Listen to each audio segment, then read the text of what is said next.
Well, we're going to start our lecture today by needing some volunteers. Now, you can volunteer, or I can volunteer you. It's your choice. I've never taught an Australian audience before, but if you don't raise your hand, I will come and get you. Which is it to be? I need 3 volunteers. Okay, I have 3. 1, 2, 3. Come on down. Okay, you brave souls. What is this? What kind of game is this? All right, are you ready? Okay, let's wait for the girls. All right. Okay, just crawl along. Just come on, take your time. Hi, everybody. So my name is Deborah Landis, and for a living, I teach costume design. And I mostly teach costume design to young filmmakers, not to costume designers, because young costume designers already know what costume design is. It's usually those boys who come to film school who have no idea what costume design is. So what we're going to do today, get closer. What we're going to do today is going to make it very clear what costume design is. So I'm going to just stand there for 1 more minute. Here's the thing. Some of you have heard me say that movies are about people. That's all that matters in a movie, is the people. Because the people tell the story. And when you're going to see my teaching PowerPoint, those of you who have seen the exhibition downstairs, it'll be an epiphany, because the exhibition was really born out of this teaching PowerPoint. I had to figure out how to teach these young men about costume design when they had such an aversion to clothes and to fashion, right? Most young filmmakers, if I say to a young filmmaker, you've written this script, and they say yes. Well, how do you see Sam? What is he wearing? That young filmmaker will say, I don't know anything about clothes. But if I say, tell me about Sam. Who is Sam? Where did he grow up? What did his parents do? Then you can start an engagement about those people and bringing those people in the screenplay to life. So what we're going to do today, just so briefly and so quickly, is I'm going to ask you your name, and then I'm going to ask you from your shoes to the top of your head about your clothes. So here's the game. We're going to be very quick, all right? What's your name? Chloe. Where'd you grow up? Altona. Where? Melbourne. Melbourne. And what was your street address growing up? 33 Powlett Street. Okay. Altona. How many kids in your family? 3. Where do you fall? Last. Okay, so you're the baby. Okay. Could you please tell me where you bought your shoes, how much you paid for them, and how long ago you bought them? Quick. Chapel Street, 180 for work. Okay. Is that what you wanted? Okay. How long ago? 2 years ago. Okay. What about your stockings? I have no idea. You've had them forever? No, it's 6 months. 6 months? Winter. Last winter. Do you have a drawer full of black tights? Yes. Okay. What about your skirt? It's from Neek on Flinders Lane, from a sale. It's a dress. How much? 150. When did you get it? 6 months ago. Why? Because I liked it. Okay. Okay. What about your sweater? Savers. And when? 6 months ago. You're lying. No. Okay. Just say, I don't know. I don't know. Okay. And how much was it? $2. $2? I think it's inside out as well. Is there? It is inside out. Yes, the label is inside out, absolutely. And what is this thing, this black thing? That's a part of the dress. Okay. Oh, and you're wearing a red bra, too. Thanks. Okay. Do you have different color underwear? Yes. Okay. And then what about your necklace? It's from Anglesey, from an op shop. Okay. How long have you had it? Since summer. Okay. And what about your earrings? Like a cheap diva or something from like probably a year ago. Just pulled them out. I don't know. Do you often wear hoops? Yeah. When did you have your ears pierced? When I was a little 2-year-old girl. Who are you pointing to? My mum. When did she have her ears pierced? 2 years old. 2 years old. Okay. Do you always wear your hair up? No, I just was late for uni, so I just put it Or you put it up? Anything on your hands? up. That's my grandma's eternity ring. Tell me about Grandma. She's passed away now, but she was a seamstress. Not a seamstress, she sewed a lot and knitted, and she used to do her own wool darning spinning. And did you know her very well? Yeah. Yeah. And you wear it all the time? Yeah. Yeah. How many people in the audience are wearing something from a grandparent? Hands up, way up. Okay. How many people in the audience are wearing gifts? Any gifts? Okay. Thank you very much. Thank you. You may sit down. All right. Okay. So, what's your name? Where did you grow up? Street address? How many brothers and sisters, and where you fall right now? Robin, from Queensland, 4-Leaf Close, Middle Brothers Park. and sisters? I have an elder brother, Okay. How much older? 3 years. Okay. Could you please start with your shoes? My shoes are classic grade 11 shoes, so I wore them for my semi-formal. Okay. So that was probably, 6 years ago. All right. So they look very good. Thank you. All right. Do you remember how much you paid? I think they were a gift. Okay. Oh, from who? My mum. How lovely. Did she go with you to buy them? Yes. That's okay. And what about your tights? Myers about probably a year ago for living in the Highlands. It's a bit very cold in the Highlands. And what about your skirt? I think that was a birthday gift from my mum. Your mother's very generous. All She right. buys me a lot of clothes. And what about your sweater? I think it's from Esprit. I think I can't remember. Yeah, I'll look. Wait a minute. Okay, it says Dodie. Oh, wrong. My Okay. bad. Dottie. Dottie. Dottie. What's Dottie? It's a shop. And when did you get it? Last year. Okay. And what's this thing? The Yeah. sweater thing. Yeah. Tajay. Is that Target? Target. Okay. Just checking. Yeah. We call it Target too. All right. So we know it was really expensive. Right. All right. And what about your necklace? My partner bought for me for the first time we came together. Okay. And so it was a gift. Yeah. How long? 4 years ago. Okay. Earrings? My mum again. Okay. Let me see them. Okay. When did you have your ears pierced? When I was 14. Okay. You remember the day? Not really. Okay. You were drunk. No. All right. Let me see the hands. Nothing on your hands. Thank you so much. Thank you. All right. All right. All right. Center stage. All right. You know the drill. What's your name? Brendan, born in Melbourne. 3 sisters. I'm the second oldest. All right. Jelly Brand Road. Okay. What else? Shoes. Florsham, I think from Maya, which is a department store. Yeah. How much? Maybe on sale, maybe $100. Okay. How long? January this year. Are they very comfortable? Yeah. Do you always wear slip-ons? No, I dressed up a little bit for today. I would normally probably have sneakers or something on, but You could have fooled me. yeah, sorry. What I call dressing up. Sorry. Tell me about your jeans. I think Levi, just from a Levi store. But really from a Levi's store? Yeah, Chadstone, which is a large shopping centre here, and Yeah. they have a Levi stores. Okay. So it's a What? Levi store. Which Levi is it?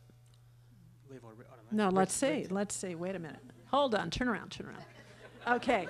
So they're 508s. Okay. I've got Fine. a wife, so I go with my wife. Oh, of course you do. I Is try your for wife mine, here? No, she's not. Okay. So She they're- knows who you are, though. So I skip work. Okay. So you're going to report to her Oh, about yeah, yes, today. yeah, Okay. yeah. So just so you know, you wear 508s. Yeah. Do you need to know the size? No, I think it's I written got it. down. I got it. All right. What about your belt? It's an old belt. It's old. No, that doesn't qualify. How long? A couple of years old. Do you remember when you got it? Normally, being a male, I don't like to shop that much for clothing. Okay. My wife will go with me, so it would have been probably Christmas time shopping, sales. Okay, but we don't have to call her, do we? No, we don't. Okay. No, she's probably dropping the kids off, picking the kids up or something. And what about your shirt? Shirt would have been from, I think, a shop called Man to Man, which is like a sort of men's clothing store, Okay. Chain. How long? maybe a year or two. Okay. Do you always wear white shirts? No. you dress No, up. I don't. You dress Oh, I do. I wear them for work, so this is really, it's a work shirt. What do you do? I work for a timber wholesaler in sales. Wow. Yeah. Okay. And what is this thing? That's Anzac. Yeah. Oh, Anzac Appeal. Right. And that's for tomorrow, the big day. Tomorrow's the day. That's beautiful. So where did you buy that, or have you had it for many No, years? someone was. I dropped off my daughter at school. Sorry, my son this morning at school, and there was children selling them. And you buy it. You I'm go very all over town. Sorry, at the moment there's people selling them on street corners. And Right. things. And I'm much more familiar with in Britain. Everybody's selling poppies. yeah, of course. It's the same kind of Yeah. thing. All right. No rings. Wedding ring. Wedding ring. Tell me about your wedding ring. Wedding ring. It's got an engraving on the inside, which has the. That's from it's got my wife's name, surname, and also the wedding date. So that's a good way that I remember the anniversary. I can just check the ring. So you can take it off and check it. Yeah, I still can't. That's good. All right. And how long have you been married? 5 years. All right. Congratulations. Thank you very much. All right. Okay. So thank you very much, and thank all three of you for being so brave and volunteering. So here's the lesson, and it really doesn't matter. Those of you who wish to leave now may. The lesson is that each and every one of us is very, very complicated. We're so complicated. Each of us is made up of an amalgam of stories. Any one of you could come down here and we could deconstruct what you're wearing, down to the shape of your glasses, what you've been given as gifts, things that you've inherited. I've had students tell me that they stole things out of their mother's closet or out of their sister's closet, or they're wearing something of their brother's or roommates or flatmates. You're all very complicated. So, this is a contemporary film. We're in a contemporary film right now. I'm in the center of the frame. You, my friends, are the extras. In order to costume you, I would have to know who you are. And in terms of the research I would be doing for today's film, I would have to come to ACMI and stand outside the theater and take pictures of you so that I could replicate what would be uniquely a Melburnian audience on today's date. Because you look different, believe it or not, than a group of New Yorkers or Los Angelinos or, I don't know, Londoners. You look like uniquely you as a group and as individuals. So now we're going to start the lecture, but you get the idea. Contemporary films are very, very difficult to costume because each one of us gets dressed in the morning, and each one of us is an expert about clothing today. So James Laver was a keeper of prints and drawings at the Victoria and Albert Museum. Incredibly, I had a correspondence with him when I was 15 years old. And he is one of the great writers about costume and dress, and I recommend his books to you on the history of dress. And he said, clothes are never frivolity. They always mean something. Clothing is a signifier. From the minute we meet someone, unfortunately, ladies and gentlemen, we are judging. We are judging all the time. And Tim Burton said, what's great about costume is that it's the visual representation of the internal side of people. That's what I love. So I'm going to give you this lecture. It's going to take, I hope, about 45 minutes of your time, and then I'm going to sit down and we're going to have a Q&A, and I expect a lot of questions. Charlie Chaplin, of course, identified by his clothes, by his silhouette. Charles Chaplin was a very handsome rake in Hollywood, a dashing womanizer who looked nothing like his character of the Little Tramp. And he said, the moment I was dressed, the clothes and the makeup made me feel the person he was, that is the tramp. I began to know him, and by the time I walked onto the stage, he was fully born. So dress is inextricably linked to identity. Each one of you, each one of your closets resembles nothing like the closet of the woman or the man sitting next to you. If we were characters in a screenplay, what would a costume designer need to know about us? Well, they need to know we're the middle child. They need to know everything about us. And by the way, if we were the set decorator, I would have to know what your room looked like as well. So who are these people? Where do they live? Consider the clues. I'm going to go through this very quickly, but you just saw my example. Have a look at this group of people, and this is where they're from. All right? We'll go through a couple of these. These are pictures taken by UNESCO in 1999. It's a terrific book. Have a look. And what I want you to do is really observe from the bottom of their feet to the top of their heads, right?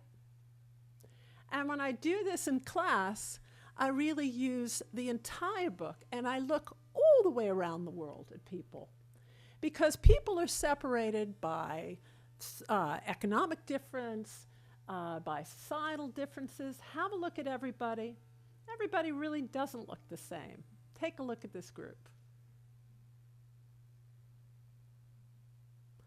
So the screenplay, once we have an idea that costume is really much more material culture, much more aligned with anthropology than with fashion, which is commodity-based and labeled. We're working here with material culture, right? So the screenplay provides the roadmap for the story and what we need to know about the people in the movie. Every movie has a narrative arc, and each character in the movie also follows a dramatic arc. So where and when does the story take place? That's the first thing we have to know. How do the costumes relate to the weather, location, and date of the story? Okay, this is one of my students. Is he dressed appropriately for the weather? What is that? No. So there are reasons. That you could be in a T-shirt in the snow. I mean, he could have come from another planet. He could be being chased. He could be on drugs. He could be drunk. I mean, there are a lot of reasons that he could be in a T-shirt, but he is not dressed appropriately. Right? She would be very drowned. Right? He would be very dead. Right? You get the idea. We don't want him at the wedding, beach wedding. Yeah, please don't come to my wedding. She's in the Oval Office. That's President Reagan on the right. Not dressed appropriately for an intern. Don't come to the funeral, honey. Just, change your clothes, right? Court of Louis XVI, I don't think so. Who didn't dress that extra? Texting with the gangsters. Not with the tutors. You get the idea, right? All wrong for wears her fur bikini. All right, give that girl a fur bikini. So what is costume? What is costume? So I'm trying to make a point here, I hope, that the costume is equally important for fantasy period and modern stories. And if you can tell, I have a chip on my shoulder because it's just, those big drum farthingales drive me crazy. I know that there are people who are going to come to this Hollywood costume show and are just going to race over to that Elizabeth dress, right? And say, oh, what a great costume. But for the few people in this room, for my audience today, I'm here to tell you that costume is so much more than that. So there's no argument. This is a costume, right? We are in agreement. And I have to say, this is how crazy I am. The only credit you're going to see on these slides are the costume designers' names. Nobody else will be credited. So this is a costume. Look at that great hair. Fantastic costume, right? Any arguments? These are, we agree, these are all costumes. I'm going to go through it pretty quickly. Right, an Academy Award winner, by the way. So these are acknowledged. These are the costumes that get the Academy Awards, the nominations. We all know, everybody outside on the street knows mine, right? These are all costumes. We love them. Some of these are downstairs, by the way. That one's downstairs. So any arguments? Do I have to wrestle you to the ground, right? Well, why you're here today, and what I hope you're going to take away, is that this is also a costume. And I would challenge anyone to say that Rocky, that was actually written by Sylvester Stallone, and he did win an Oscar for Best Original Screenplay that year. This is a wholly three-dimensional person. I mean, call me crazy, but I love these movies. And he is iconic. And this is an iconic character, and this is also a costume. These are costumes. And this one. And this one's downstairs, and I like to say that Javier Bardem is so good looking, he does not have to look like this. Actually, the story behind this costume is that Mary Zoffreys, who is Joel and Ethan Coen's costume designer, went through the FBI list, people on death row, and she looked at all the people sitting on death row in the States and found a murderer who had this kind of a bowl haircut. And she found this in her research and showed it to the director, Joel Coen, and they built the look of this character from No Country from her research, from her contemporary research of death row. Precious, wonderful movie. The actress did not come to the set looking like this. Argo, this was a period picture, but of course unrecognized for a terrific movie, unrecognized for its terrific costumes. Annie Hall started a huge fashion trend, I'm sure some of you remember. Even Twilight, everything in the frame is designed, imagined, and we're going to get to composition in the next part of our lesson. Harry Potter is so interesting, especially in these the new Harry Potters, because they're dressed in a particularly neutral way. They live in a world of dragons and castles and fabulous moving paintings. So these characters themselves deliberately are painted neutral, so there's no conflict with all the texture and fantasy that surrounds them. Borat. Apparently, Jason Alper, the costume designer, told me that Sacha Baron Cohen never allowed him to dry clean this suit. So it absolutely stank with body odor.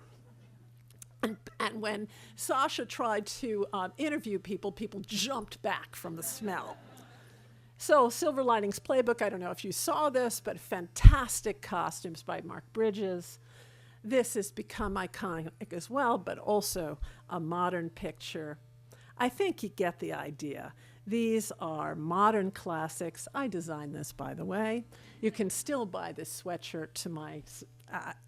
I'm baffled why you can buy it, but it's available. Bridesmaids, a great costume picture in which every single woman had to be dressed as an original character. Each one was an individual. And finally, Avatar, where if you go downstairs, we have a wonderful minute-and-a-half piece by Jim Cameron talking about, incredibly, and I had no idea, that each of the costumes, these digital costumes for Avatar, were actually made. They created them. They macrameed them. And you can see that downstairs in the gallery. It was just an epiphany for me. So all of these are costumes as well. So the common misconceptions are that period costumes are hard to design and that contemporary costumes are easy and that anyone can do it. I'm just going to touch a little bit on historical figures and something that you might be thinking about accuracy. Well, and I say that costume design is a theatrical art, but look below. Costumes don't have to be real. They just have to feel real to the audience. So if the audience is involved in a movie, if the movie is doing its job, the audience shouldn't be thinking about whether a ruff or a farthingale or a petticoat is correct. And you can really see this portrait of Queen Elizabeth on the left by Zuccari, and then Kate Blanchett on the right in the first Elizabeth, 1998. And everyone in this theater really understands that if Zuccari didn't make Queen Bess look good, he would be headless, right? It's a romantic portrayal of Queen Elizabeth. And so Elizabeth, as Kate Blanchett played her and Alexandra Byrne costumed her, is also a romantic portrayal.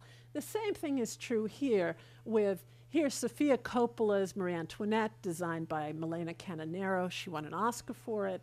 And Marie Antoinette, painted by her girlfriend, by the way, Vigée Lebrun in 1778. You can bet that Vigée Lebrun was putting a romantic spin. I mean, I bet Marie wished she looked that good, right? And the same thing is true with the choices of the modern Marie Antoinette. And a little bit more on the right, you see Paul Newman as Buffalo Bill. On the left, the real Bill Cody. This is very interesting. Walk the Line, in which Reese Witherspoon won the Oscar for Best Actress. You can see that her hair is completely contemporary. And then on the left, the real June Carter's hair. That's June Carter and Johnny Cash, right? And you can see that it was a little bit too hairspray, right? A little bit too obvious, a little bit maybe too distracting for a modern audience. And the director made that call and decided that Reese's hair, her costume is right, but that Reese's hair really should be more naturalistic and more contemporary. She still won the Oscar. Queen Elizabeth and the Queen. The Queen was a wonderful picture. I don't know if it was well received here, but I thought it was an absolutely wonderful picture. And Consolata Boyle, who was the costume designer, confided in me. She said that Helen Mirren actually wore a fat suit, kind of from her shoulders all the way to the bottom of her ankles. And apparently Helen said that when she got to the fitting room, she said, I have to become the woman who would want to wear those shoes. You know, Helen Mirren is quite a hot grandma, so she's a hot granny. Not at all like beloved Queen Elizabeth. So Elizabeth I. Elizabeth I, this story has engaged us over decades. And from the very first, all the way on the top, you see Sarah Bernhardt, and then Betty Davis twice, Glenda Jackson, Jean Simmons, and Kate Blanchett.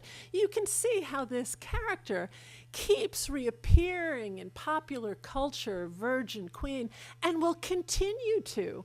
And it'll be very interesting to see what the next iteration of Queen Elizabeth I will be.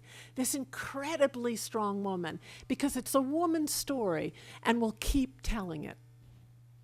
Same thing is true of femme fatales. The changing shape of the woman's body. What is perceived as being beautiful at any one time? At the very top, Theda Bara. At the very bottom, what's her name again? Yeah, Angelina, right. But you can see how women's bodies have changed. Same thing is true. I mean, I talked a little bit yesterday about my dad My dad was, I come from a Navy family, and my dad was a captain of a submarine and fought really in every theater in the Second World War. And you really didn't want to see a submarine picture with my father because he didn't stop talking during the movie, telling you that everything was wrong all the time. It was a nightmare. I remember seeing Ice Station Zebra with my father. It was awful. Anyway, the story is that with the military, old military stuff, everybody gets an expert. So you don't want to see a World War II picture with a World War II vet. There are still some around, I'm happy to say. But then with Three Kings, which is a movie that I absolutely adored, ladies and gentlemen, what is wrong with this picture on the left? No helmets. No helmets. Do you know why? Yeah, because it's George Clooney. I mean, if you have Mark Wahlberg and George Clooney and Ice Cube, you're not going to put a helmet on them because then you can't look at them, right? So, but our men in service just always wear their helmets because, they can get hurt. So that's the movies for you.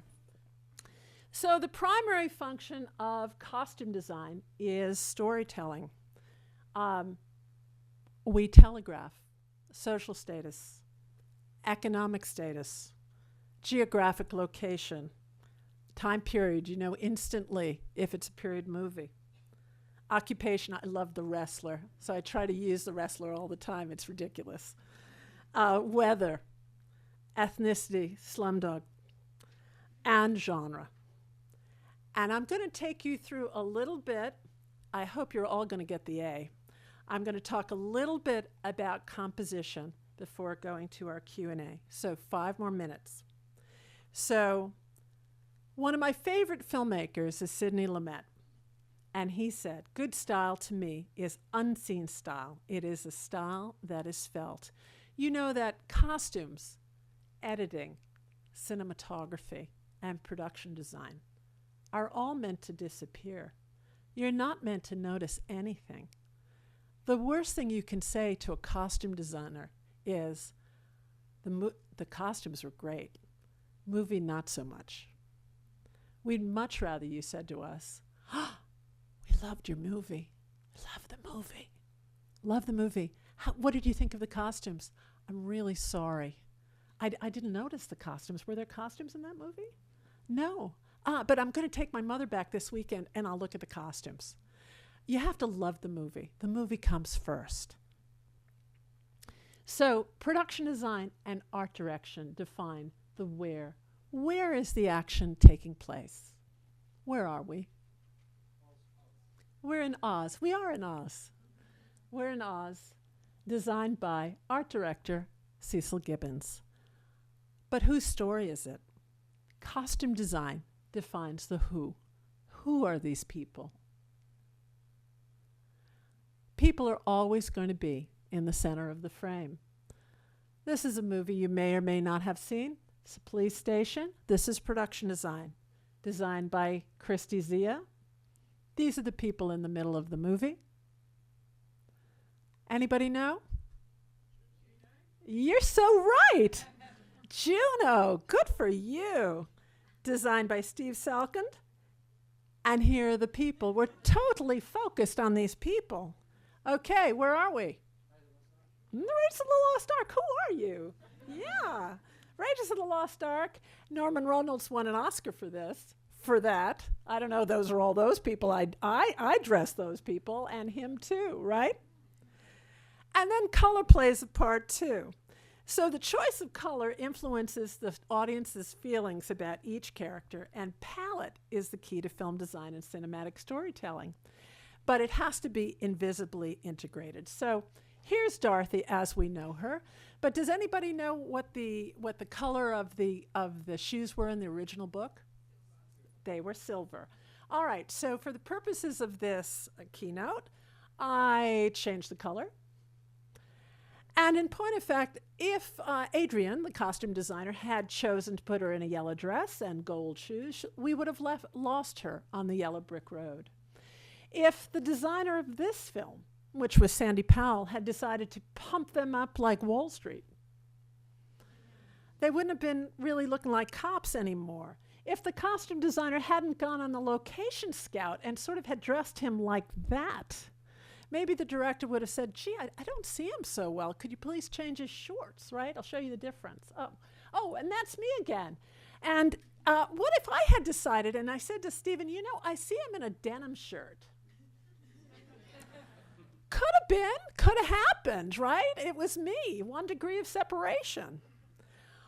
You may have seen this movie. What if this is what she's wearing in the movie, but what if we wanted to telegraph that something really dark was going to happen later in her personality?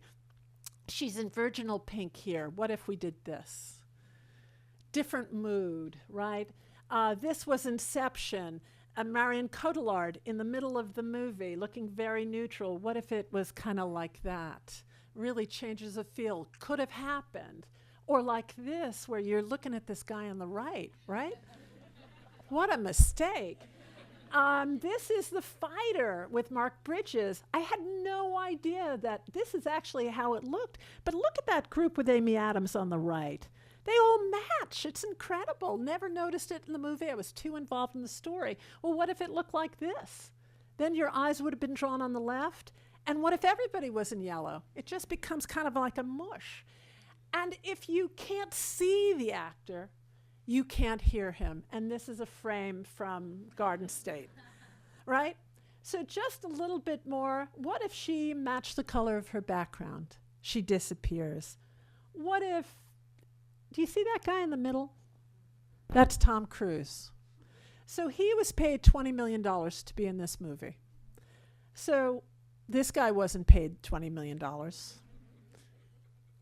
He was wearing red armor in the movie with no helmet. Again, no helmet, right?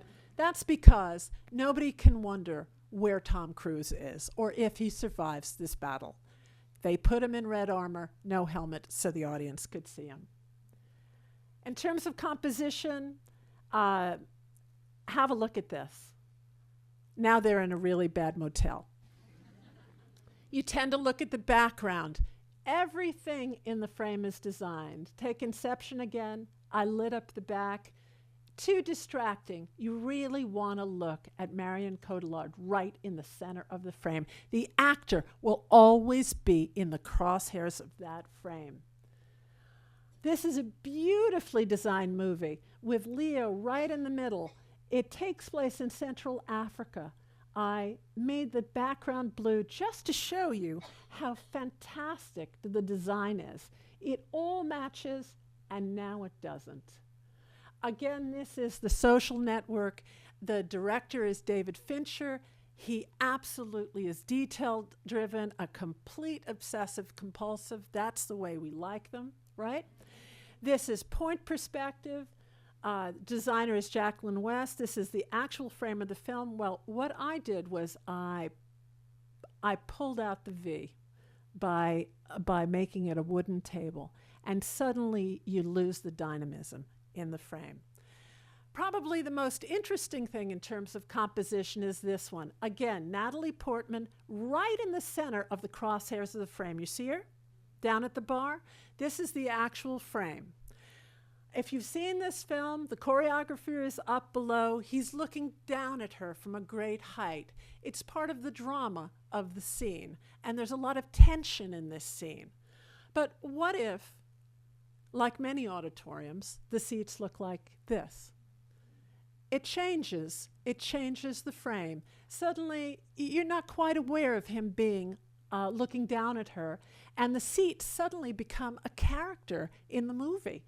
Well, what if we move him and we bring him to the bottom of the frame? The entire structure of this frame is gone.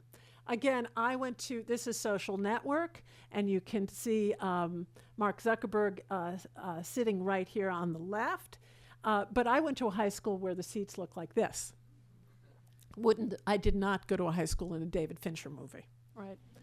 This is the King's Speech. This is a real scene from the King's Speech, and until I pulled out this frame, I had no idea that there was a pole right in front of Colin Firth.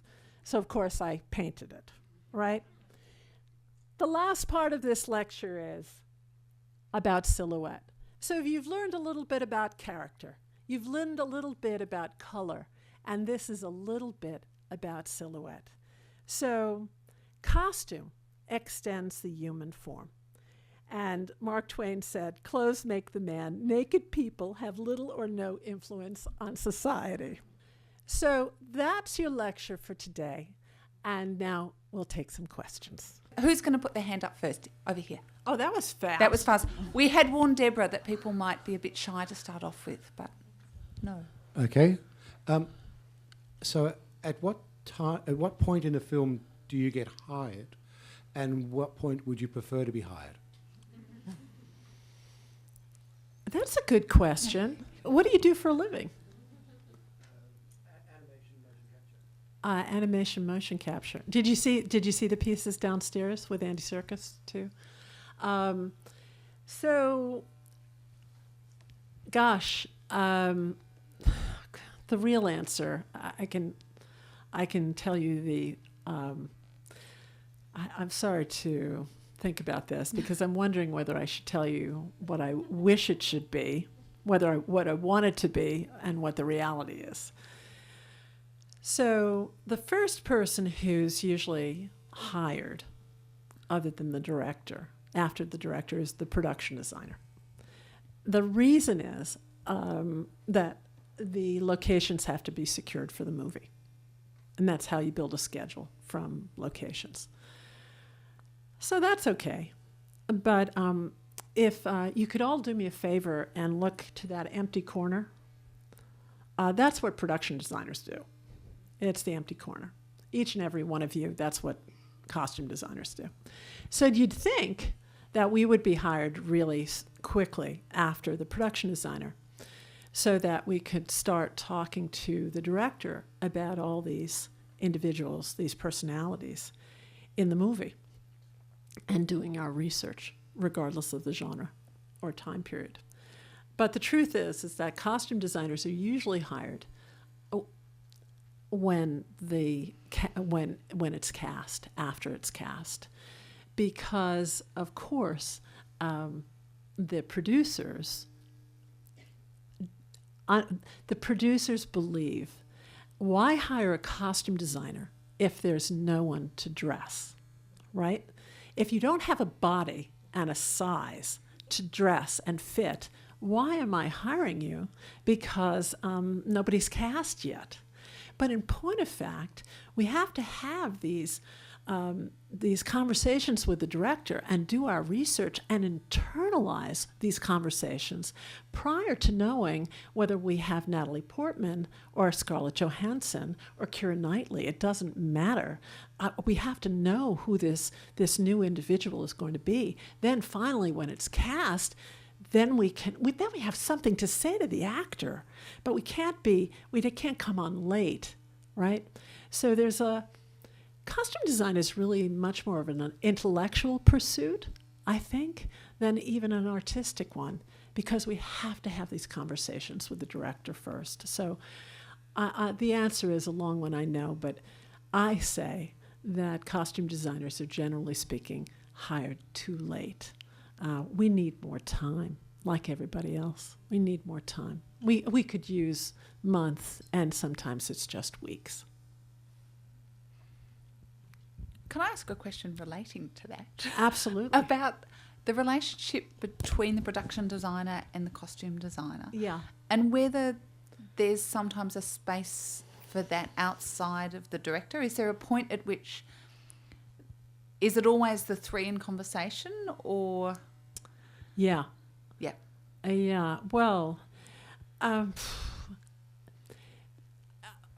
look, I'm of a generation where and it's not just because I'm married to one. Yep. It's not just that I have to go home to bed with one tonight. I'm of a generation, and certainly those people are we have Mike Nichols speaking downstairs. We have Martin Scorsese and Tim Burton speaking downstairs. The director tells the story. So we're a group of key collaborators. It's really fun. It's a team sport, right? Filmmaking is we do it as a group, right? So we have the production designer, I showed you, figures out what the where is. The cinematographer has very little to do with the camera, really. It's about the mood and the lighting. And then it's the costume designer. And as soon as we come on, we do have a conversation with the production designer. It's usually with the director. And because it doesn't really matter whether you're looking at a big screen or whether you're looking at your iPhone or your Samsung, right? You're always going to be looking at a rectangle. And everything within that rectangle is designed to tell the story. So we work very, very closely. There was a question. Yes? Yeah. What uni did you attend and what courses did you take? I went to a hippie college because I was a hippie called Goddard College in Vermont. And in my class, I had a very small class, but my TA in theater was, maybe you heard of David Mamet. David Mamet was my TA in theater, and I went to school with David Mamet and Howard Ashman, who wrote The Little Mermaid and Little Shop of Horrors, and Bill Macy. So we were only a class of 80, but it was a good class that did well. And then I went to graduate school because, you see, I was really the least educated. Until I got my Ph.D., I was the only person not a doctor in my family. So I come from a family that has too much education. And so I went for a master's degree, Master's of Fine Arts at UCLA in Los Angeles. I grew up in Manhattan, in New York City. But I came out very, very young to Hollywood because I always wanted to be a costume designer, and I wanted to be a movie costume designer. So I got my MFA at UCLA. And then when I got really old, like 45, I decided to go for my Ph.D. in the history of design at the Royal College of Art. So I really, I have to tell you that I have a lot of energy. And so even in graduate school, I went to night school for draping and for pattern making. And so I guess I just love school. Yeah. I love school. I'm at school. I teach at school, so I love school. School's my refuge. I love school. Yeah. Mary? So can you tell us a little bit about what happened next after you finished your school and went to Hollywood, and how did you break through? That's a good question. I'll tell all. I'll you can ask me anything. Really, honestly, I didn't come all this way for nothing. I'm very lucky. I'm a lucky person. I mean, there is something about making your own luck. I know that, but no, I think there's actual luck. There's also mentorship. And so people were very kind to me from the time, from forever, where I went for jobs and I got the job. And so what happened was I got to LA, and then my boyfriend in college introduced me to a friend of his in LA, John Landis. You know how you meet your boyfriend? And so he became my boyfriend. And he didn't have a job either. And then when I graduated from UCLA, I took my portfolio to NBC Studios in Burbank. Didn't know anybody. NBC Studios, National Broadcasting Company in Burbank, big Channel 4 in the States. And I just brought my portfolio to HR. And I sat there looking for a job, like with the receptionists. And the guy who interviewed me said, "Have you been to the costume shop?" I was 21 years old. And I said, "No." He said, I think you should come down with me. So I took my portfolio. Is this too much information? No. No. No, because I'm just going to tell you the story. So I took my portfolio, and this HR guy, just took me down to the costume shop. I had just graduated the day before. And I went down to the costume shop, and I met Angie Jones. Angie Jones started working at Paramount Studios in 1936. She was a milliner. She was from Arkansas. She was a hillbilly. Her first day, she told me that the first day she arrived at Paramount Studios, Travis Banton walked in. He has a dress downstairs. It's that Carole Lombard dress. So Travis Banton walked in to the costume shop and said, "Is there anyone here who can quilt?" And she was from Arkansas, right? So she raised her hand. I think she was 19 years old. She said, "I can quilt." He said, "I need this satin bed jacket for Carole Lombard at 5 a.m. this morning." She was up all night quilting that satin bed jacket. Okay. So I came into her office with my portfolio. She was on the verge of retirement, and she decided to fall in love with me. And she gave me the job. And actually, the story gets really better. So this is the rest of the story. I'm really sorry, Sarah. No. So this is the rest of the story, but this is how lucky I am. So the rest of the story is that on my way home, I had a terrible car accident, right? She gave me the job, and I was on the freeway in LA, and I had a car accident. I was like, I was so excited about getting this job. So a week later, Angie sees me getting a taxi and says, "Why are you in a taxi?" And I said, "Well, I had a car accident." She said, "I am president of the NBC credit union. I want you to go there and tell them I'm going to co-sign your loan for a new car." And I said, "What?" She said, "Yeah, because Deborah, if you're not working here in 3 years, you're going to be working somewhere else. So you can touch me." You can touch me. So I got to NBC from HR. It was so weird. And I'm just lucky. And then John made Kentucky Fried Movie.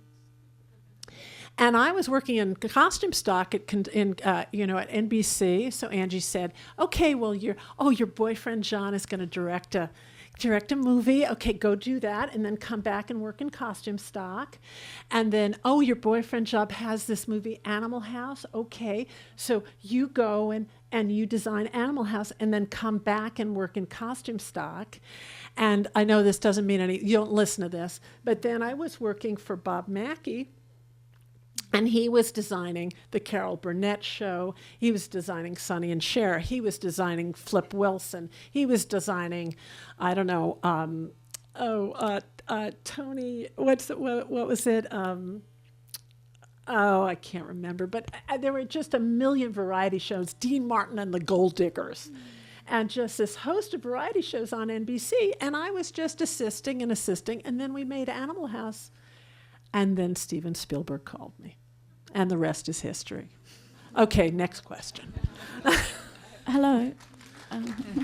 Hi, Deborah. Hi. I have 2 questions for you. Yes. The first question is, of all the films you've made, which is the one that had the least problems or the one that gave you the most joy to make? And the second question is, doing the Michael Jackson Thriller, being slightly different in that it was his music, how much influence did he have in the creation of the costumes and for that? Well, those are 2 completely different questions, right? The first question, I'll make it quick. I think Coming to America, which is on television still in the States all the time, was a great joy. A great joy, because it just allowed me to help create and celebrate these. I mean, we just made an African fairy tale, so it was just a brilliant opportunity for me. And I have a love of all kinds of ethnic costumes, and I always have. I love dress. Can you tell? I mean, all kinds, right? And working with Michael Jackson, John and I had been friends with Michael Jackson for a very, very long time. He absolutely adored my husband, right? So, and it was mutual, and we had done a little traveling with him, and he was a very, very dear, kind person. And he was very easy for me to work with. I mean, it was a little, the only thing that was strange for me is you probably, well, Sarah knows about the music business, but they live very strange hours. So when I used to see Michael, he was always recording, and so I would be seeing him at 2 a.m., and my kids were little. So I used to come, the recording studios in LA just look like concrete bunkers. You can't tell what they look like from the outside. So I would drive in, I would sleep on the sofa in front of the receptionist, and then when Michael had a break, I would see him, right? So they'd wake me up, I'd go in, I'd talk to Michael, and then go back in my car and go back home and go to bed. But no, Michael, what happened was we had made an American Werewolf in London. So in 1983, we had made American Werewolf. We were living in England, and John got a call one day from Michael, and Michael wanted to make this little movie. He had an idea for a little movie. Not a music video per se, but a film that would run in theaters, like a theatrical short. And so John wrote this little screenplay. And Thriller had already been platinum, double platinum, whatever, was the biggest ever, ever, ever, ever. So we approached it just like designing a movie. And Michael was very respectful. I mean, I had already designed Indiana Jones, right? So we were coming from a professional point of view. And he really didn't expect me to produce rock and roll clothes. He wanted me to do what I do. And the only thing I said to him was, no buckles. No buckles. Too distracting. No buckles. So it was completely my design. Michael's contribution to the costume, and you may not know this, is that he loved to dance in loafers and white socks. Do you know why? No. No. Because that's what Fred Astaire wore. And he modeled it after Fred Astaire. And so those white socks and soft black loafers are what he wanted to wear on his feet. And that's the story. Anybody else? Yep. Hi, I've got a cheeky question for an 8-year-old who's very curious to know just how young you are because of some of the images you've showed, like the Wizard of Oz. So she's quite interested in your age, and I'm sorry, you can say no. Yes. The other question is about the creative directors you've worked with and what's made them stand out from the rest of the pack, because there are so many talented people in Hollywood. I'll be 61 years old on May 26th. I love being born in May. I love being a Gemini. So that's how old I am. I think great directors are great storytellers. And usually you can tell a great director when you absolutely can't move from your seat, that when they tell you the movie, because a great director is someone who can really tell a story, and they sell it to you. They sell it to everyone. Do you want to hear about my story? You want to hear about the movie that I'm doing? I'm going to tell you about the movie that I'm doing. They're crazy, you know? They're totally seductive. They want to absolutely, and you're supposed to want to tear your clothes off. I mean, you know, it's the kind of thing where a great director can tell it to you. And they have to, because they have to sell it to someone to finance the film. If a director can't tell you the story, they're never going to be able to sell it. So that's what separates directors. Directors are great storytellers. And I am proud to say we are very close friends with Guillermo del Toro and Terry Gilliam, and we know great directors, and they really can tell that story at a dinner table. You don't want David Cronenberg. I would almost rather hear David Cronenberg tell me the story of his movie than to see one of his movies. Right. Yes. I'm working at the moment on a book all about the making of Carrie, Ron De Palma's film. Sure. And I spoke to Rosanna Norton, and she talked about dressing Sissy for the prom. Oh, yes. Originally, Rosanna had the costume design, the dress to be a full, red, a realised red. No, sorry, De Palma had that in mind, and it was from the book, but Rosanna fought for it to be a light pink or a pale pink to reflect Carrie, and also for the blood to look good and to come out. Yeah. Have you ever had to fight, for a costume idea with the director who can't, or someone who was, Yeah, there's always, well, I don't know about fighting. It really, God, I'm so old. It's just that it's not, you can have a tantrum, right? But ultimately, it's the director's movie, and it's not our choice. Every single thing you see on screen is the director's choice. Everything. Where the bottles of water are, whether you see this U on the bottle of water, everything about it, whether my hair is to the left or to the right, is a director's choice. And where are movies made? Movies are made in the cutting room, long after the production designer and the costume designer and the cinematographer are working on other films or on the beach with their family, right? They're made in the cutting room. So you can have the argument, you can have the conversation, but ultimately it's going to be the director's choice. Have I had a disagreement or a disappointment with an actor or with a director? Sure. Sometimes I win, but it's never going to be at the expense of the film, because ultimately it's not my choice. The actor, what I said last night is true. The costume designer gives the costume to the actor gives the character to the director, and the director tells the story, right? I'm just providing a channel for the actor to transform into someone else. So really, it's not worth fighting about. You have the conversation, you move on. I think we've got time for one more question. I've got one up here. In the catalogue, Hollywood Costume, you referred to two women, Diana Vreeland and Debbie Reynolds. And I'm just wondering how they have influenced or shaped your attitudes towards preservation of costume and also this exhibition. Well, when I was about 22 years old, I was given a grant by the National Endowment for the Arts. And I had the opportunity to spend some time with Diana Vreeland in New York, which was incredible. I told you I'm a very lucky person. And Mrs. Vreeland really understood the power of the movies and the power of glamour especially. And what's glamour? Glamour is about seduction. Glamour is about power. It's one tool directors have to tell the story.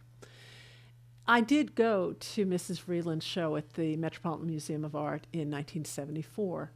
And her point of view was quite different than mine, because really she was all about the glitz and all about that big statement dress. I'm not as interested in that. I'm much more interested in the story.